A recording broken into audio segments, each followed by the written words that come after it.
The Sun consists primarily of the chemical elements hydrogen and helium. At this time in the Sun's life, they account for 74.9% and 23.8%, respectively, of the mass of the Sun in the photosphere. All heavier elements, called metals in astronomy, account for less than 2% of the mass, with oxygen roughly 1% of the Sun's mass, carbon 0.3%, neon 0.2%, and iron 0.2% being the most abundant.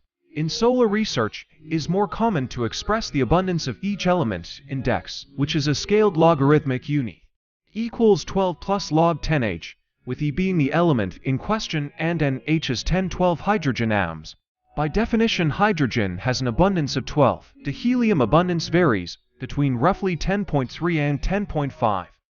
Depending on the phase of the solar cycle, carbon is 8.47, neon is 8.29, oxygen is 7.69, and iron is 7.62.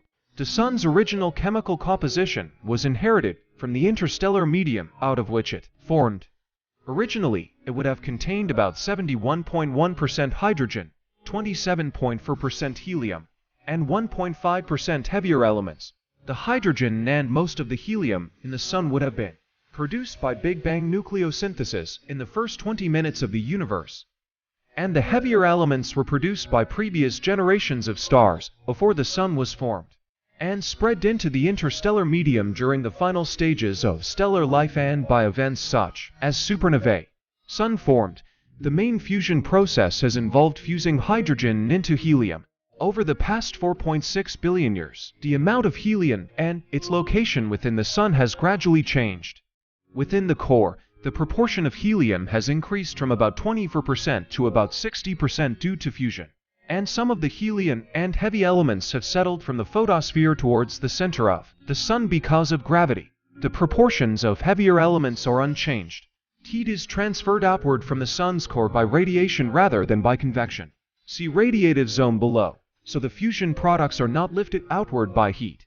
They remain in the core, and gradually an inner core of helium has begun to form that cannot be fused, because presently the Sun's core is not hot or dense enough to fuse helium. In the current photosphere, the helium fraction is reduced, and the metallicity is only 84% of what it was in the protostellar phase. In the future, helium will continue to accumulate in the core, and in about 5 billion years, this gradual buildup will eventually cause the Sun to exit the main sequence and become a red giant. The chemical composition of the photosphere is normally considered representative of the composition of the primordial solar system. The solar heavy element abundances described above are typically measured both using spectroscopy of the Sun's photosphere and by measuring abundances in meteorites that have never been heated to melting temperatures. These meteorites are thought to retain the composition of the protostellar Sun and are thus not affected by the settling of heavy elements.